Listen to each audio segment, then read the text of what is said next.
Bonjour tout le monde! Aujourd'hui, je vous parle d'un gros sujet, un sujet avec beaucoup d'informations. C'est les hypo- et les hypersensibilités sensorielles. C'est d'ailleurs un des critères de diagnostic chez les personnes autistes, pour le spectre de l'autisme.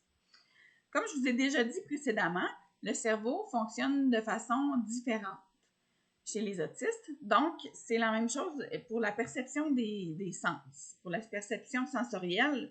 Dans le fond, on vit dans le même monde que les personnes non autistes ou neurotypiques, mais dans le fond, on a très souvent une perception sensorielle différente, puis ça à plusieurs niveaux. Donc, on peut avoir des hypersensibilités, c'est-à-dire des réactions excessives aux stimuli sensoriels ordinaires pour une personne non autiste, neurotypique, ou bien des hyposensibilités, des réactions moins grandes ou réduites, c'est peu de réactions pour ces mêmes stimuli-là. Certaines personnes autistes ont l'impression aussi qu'ils ne sont pas capables de filtrer l'information, de filtrer les stimuli qui les entourent. C'est comme si le cerveau ne faisait aucune sélection parmi toutes les informations qu'il reçoit. Ça veut dire que qu'est-ce que ça crée chez la personne autiste? Ben, elle va pouvoir être plus vite surchargée et fatiguée, ressentir le monde comme très chaotique, voir les détails que d'autres ne remarqueraient pas. Ça, je le confirme. Remarquer immédiatement des changements dans l'environnement, ça aussi. Ne plus reconnaître l'environnement parce qu'un détail a changé, ne plus pouvoir suivre une conversation parce que le bruit de fond ne peut être éliminé. Ça, c'est mon cas aussi. Bon, je vais vous expliquer aussi, puis je vais vous donner des exemples un peu plus détaillés pour tous les sens. Les hyper et les hyposensibilités, ça peut affecter tous les sens.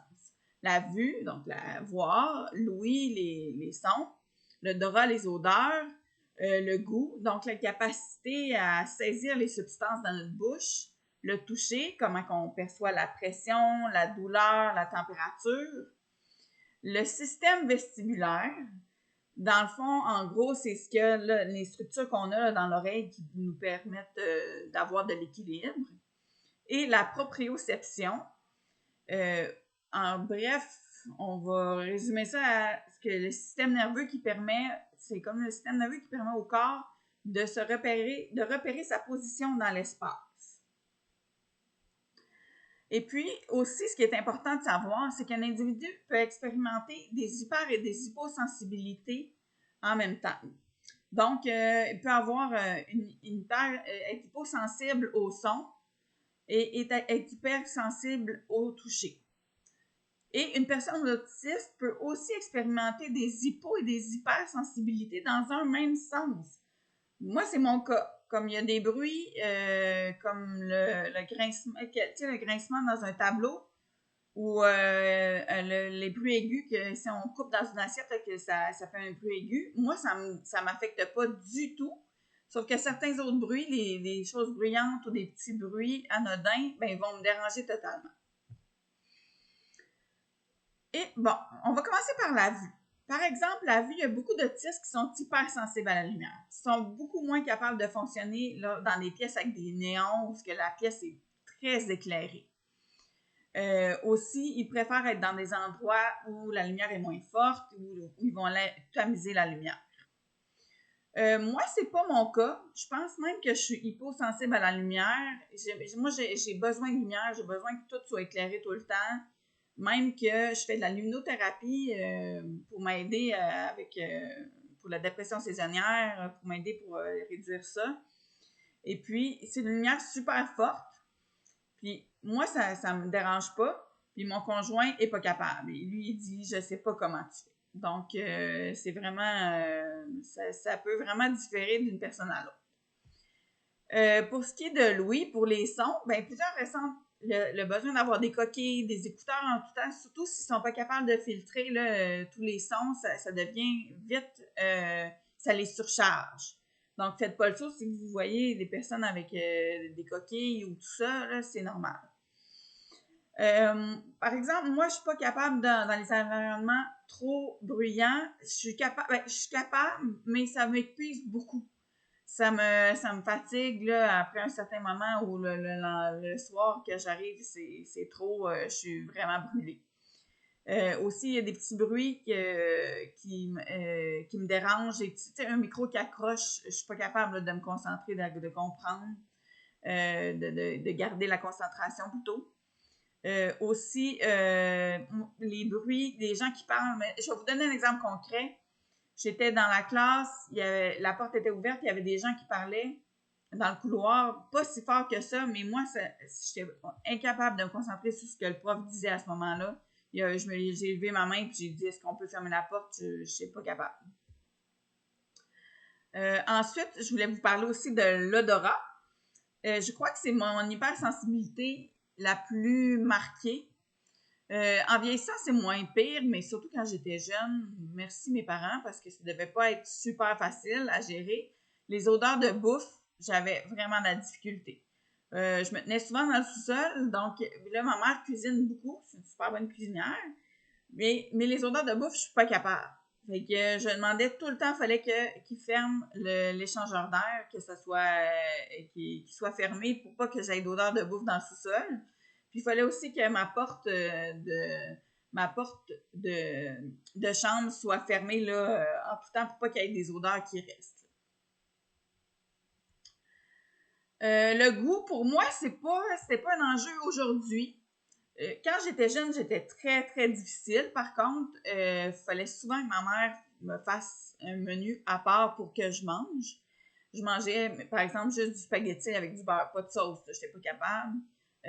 J'étais dans un camp en 2 jours, un camp d'enfants, là. Puis tout ce que j'ai mangé, j'ai été capable de manger du pain avec du beurre, puis de la soupe, puis le reste, je n'étais pas capable. Mais aujourd'hui, ça va.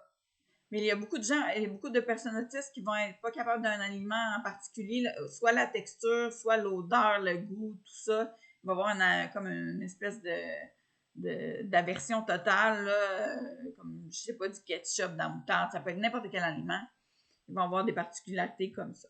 Il y a aussi le toucher. Il y a certaines personnes qui ne ressentent pas ou qui ne perçoivent pas la douleur. Dans la plupart des cas, c'est le contraire. Là, le toucher, c'est quand même assez hypersensible.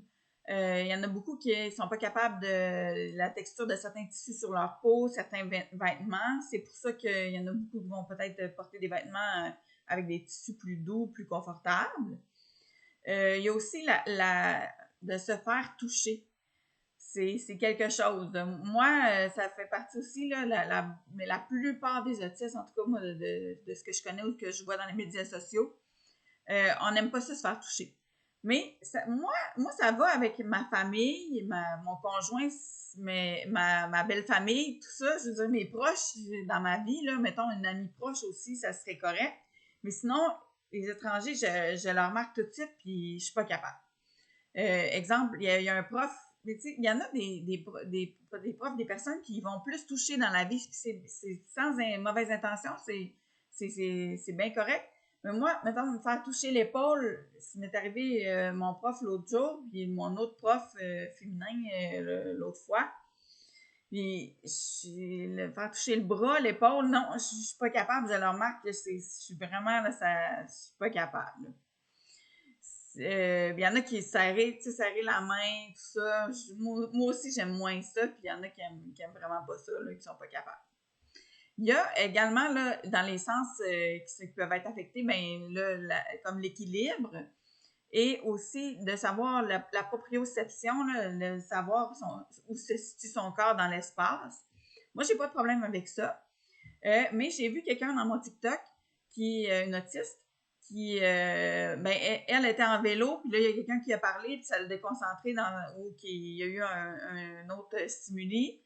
Et puis là, elle a perdu l'équilibre, elle est tombée. Donc, ça peut être vraiment différent, encore une fois, là, d'un individu autiste à l'autre.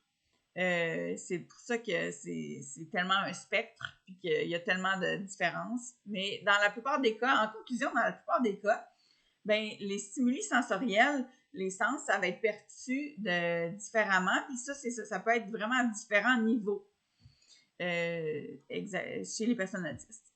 Et aussi, je voulais vous dire, merci de m'avoir écouté, puis une petite pensée pour si vous connaissez des personnes autistes pour les rassemblements des fêtes.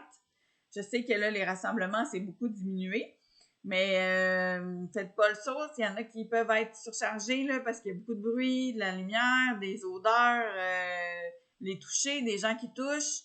Si ces personnes-là prennent un petit moment à l'écart ou veulent rester, sont plus timides ou refusent totalement de venir, ben, ça peut être normal. Puis de pas les juger, c'est normal. C'est vraiment on est fait comme ça. Mais il y en a que non plus. Moi, je vais aller à des rassemblements de 10 personnes, puis ça va être correct, là. Donc, mais je vais être plus fatiguée après. Donc, c'est ça, je voulais vous souhaiter une bonne journée, puis merci beaucoup de m'avoir écouté. On se revoit dans une prochaine vidéo. Merci.